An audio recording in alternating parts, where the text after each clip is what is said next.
Hello નમસ્કાર વિદ્યાર્થી મિત્રો, વૈદ ડિજિટલ એજ્યુકેશનમાં આપ સર્વે વિદ્યાર્થી મિત્રોનું સહૃદય હાર્દિક સ્વાગત છે।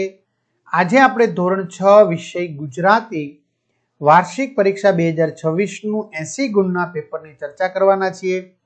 તો ખાસ વિદ્યાર્થી મિત્રો વિડીયોને અંત તક સુધી નિહાળશો। ચેનલમાં ન હોય ચેનલ સબસ્ક્રાઇબ કરો, બાજુમાં આવેલા બેલ આઇકનને પ્રેસ કરો જેથી તમને આવા વિડીયોની નોટિફિકેશન મળી શકે, જેથી આવનારા જે પેપર છે એ પણ તમે સારા માર્ક્સ સાથે પાસ કરી શકો।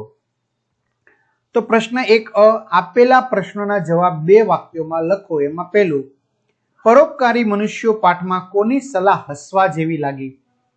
તો જવાબ છે પાઠમાં લેખકના ઓળખાણવાળા એક શેઠની મિલના ભૈયાજીએ 8 દિવસ સુધી એક નાની વાટકી ભરીને ભાંગ પીવાની સલાહ આપેલી એ મને સૌથી વધુ હસવા જેવી લાગી। સાપુતારાનું નામ કેમ આપવામાં આવ્યું હશે? તો સાપુતારા એટલે સાપોનું રહેઠાણ, ત્યાં સાપો જોવા મળતા હોવાથી ગુજરાતના એકમાત્ર ગિરિમથકને સાપુતારા નામ આપવામાં આવ્યું હશે। તમે અભિમન્યુ જગ્યાએ હો તો યુદ્ધમાં જાઓ કેમ? હા, હું અભિમન્યુની જગ્યાએ હોઉં તો જરૂર યુદ્ધમાં જાઓ, કેમ કે પરિવાર પર આવી પડેલા હારના સંકટને દૂર કરવા દુશ્મનો સામે લડવું જરૂરી હોય છે।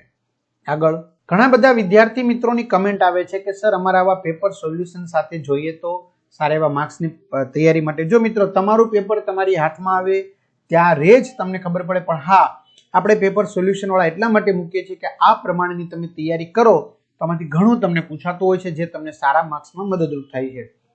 તો આવા 21 થી પણ વધુ પ્રશ્નપત્રો તેમજ તમારે ગુજરાતી, ગણિત છે, વિજ્ઞાન છે, સામાજિક વિજ્ઞાન છે, આ બધાના વિડીયો જોવા હોય તો આપણી વૈદ ડિજિટલ એજ્યુકેશન નામની એપ્લિકેશન અત્યારે જ ડાઉનલોડ કરો। ગૂગલ પ્લે સ્ટોર ઉપર ડાઉનલોડ કરશો, ઓપન કરશો, આ પેજ ખુલે, એમાં તમારા પોતાના મોબાઈલ નંબર નાખી સેન્ડ ઓટીપી કરો। 4 આંકડાનો ઓટીપી નાખશો એટલે પેડ કોર્સમાં વિદ્યાર્થી મિત્રો ધોરણ 6 માં જઈને પ્લાન મેળવી લો અને 3 થી 12 માં તમારું ધોરણ પસંદ કરી વિષય પ્રમાણે પાઠવા વિડીયો જોઈ શકશો। ચલો, આપેલા પ્રશ્નોના જવાબ બે વાક્યોમાં લખો। ધોળાએ પોતાના સાથી કોને ગણાવ્યા? તો ધોળાએ પોતાના સાથીના નામ આ રીતે ગણાવ્યા: 2 હાથ, 2 આંખો, 2 પગ, 4 કાટલા, મળીને 10 થાય, અને મારા છેલ્લા 2 ખરા સાથીદારો હિંમત અને વિશ્વાસ, આ બે વિના બીજા બધા સાથીદારો નકામા સિદ્ધ થાય। તમે ક્યાં ક્યાં હોડી જોઈ છે? મેં અમદાવાદના કાંકરિયા તળાવમાં, સાબરમતી નદીમાં અને આબુના નખી તળાવમાં હોડીને જોઈ છે। આ ઉપરાંત ટીવી પર પણ ઘણીવાર હોડીને જોઈ છે। કોઈ દેખાડો કાવ્યમાં કોની વાત છે? આ કાવ્યમાં ભગવાન શ્રી કૃષ્ણ અને ગોપીઓની વાત છે। તમે ક્યારેક રસ્તો ભૂલી જાઓ તો શું કરો? હું ક્યારેક રસ્તો ભૂલી જાઉં તો આવતા જતા વટે માર્ગોને પૂછું। જો સાથે મોબાઈલ લઈને ગયો હોઉં તો ગૂગલ મેપ પર સર્ચ કરીને રસ્તો શોધી કાઢું। ચલો, ફકરાના આધારે પ્રશ્નોના જવાબ લખો। તો એ ફકરો આપેલો છે ડોક્ટર જગદીશ ચંદ્ર બોઝ, જેને સર બોઝ તરીકે ઓળખવામાં આવે છે। તો સર બોઝ તરીકે કોને ઓળખવામાં આવે છે? ડોક્ટર જગદીશ ચંદ્ર બોઝને સર બોઝ તરીકે ઓળખવામાં આવે છે। ડોક્ટર જગદીશ ચંદ્ર બોઝને કયા વિષયનું ઊંડું જ્ઞાન હતું?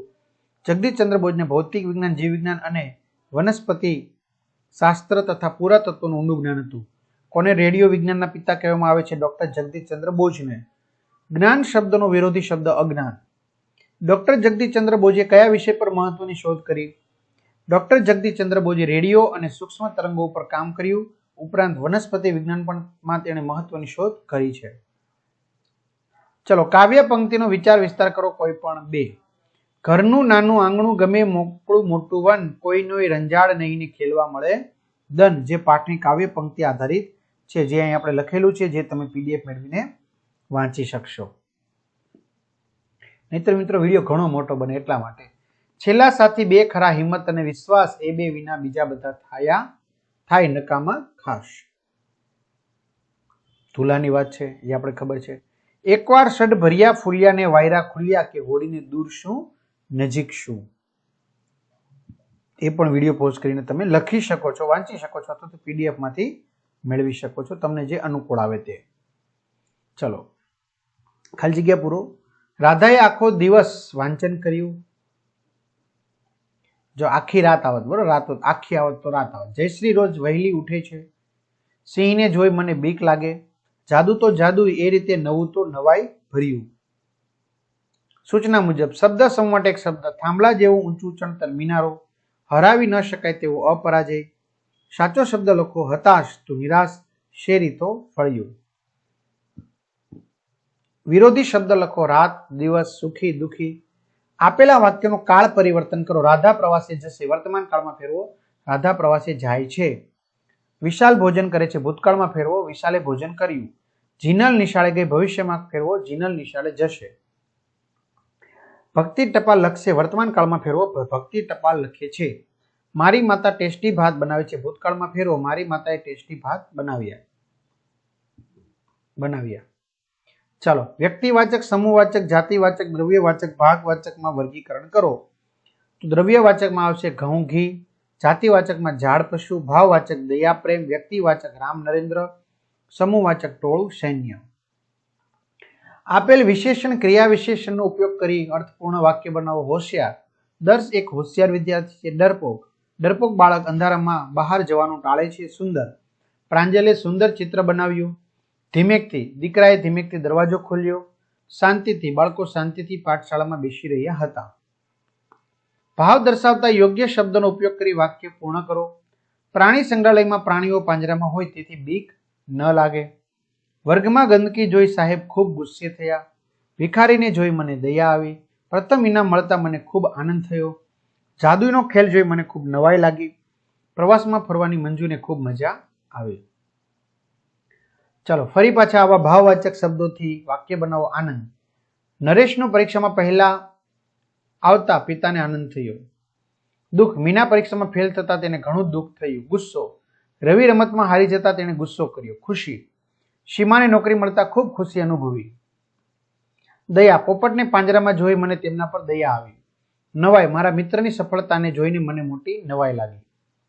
ચલો, પાત્રોનો પરિચય આપવાનો છે પાઠમાંથી. આનંદી, આનંદી એક ગરીબ પણ પ્રામાણિક છોકરી છે. બરોબર, આવી રીતે તમારે લખવાનું છે. બરોબર, બીજા દિવસે જેટલું યાદ રહે એટલું લખવાનું. ભગવાન શ્રી રામ, હમણાં રામનવમી ગઈ છે એટલે આપણે એમના વિશે થોડુંક લખી શકીએ, અને આપણે અગાઉ પણ પાઠમાં આવી ગયેલું છે ધોરણમાં. ચલો, આપેલા ચિત્રનું વર્ણન કરો. આંબાવાડીનું છે. બરાબર, બાળકો રમશે ત્યાં. ક્લિયર? ચાલો, 8 થી 10 લીટીમાં લખો. મેં કરેલા પ્રવાસનું વર્ણન. તમે જે પ્રવાસ કર્યો છે એનું વર્ણન કરવાનું છે. અને તમે લગભગ તો ફરવા ગયા જ હશો, અને છેલ્લે બાકી સીઈટી ગાંધીનગર સાયન્સ સિટીમાં જઈ આવ્યા ને. મારું વહાલું ગામ,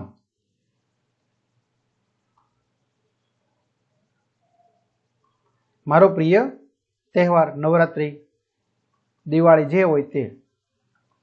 તો આ રીતે વિદ્યાર્થી મિત્રો સરસ મજાનું સોલ્યુશન થયું, અને આગળના પેપર છે એની પીડીએફ એપ્લિકેશનમાંથી મેળવી લેજો. બધા વિદ્યાર્થી મિત્રોને સારા માર્ક્સ પ્રાપ્ત થાય એવી વેદ ડિજિટલ પરિવારોથી શુભકામના. All the best. અસ્તુ. જય હિન્દ, જય ભારત.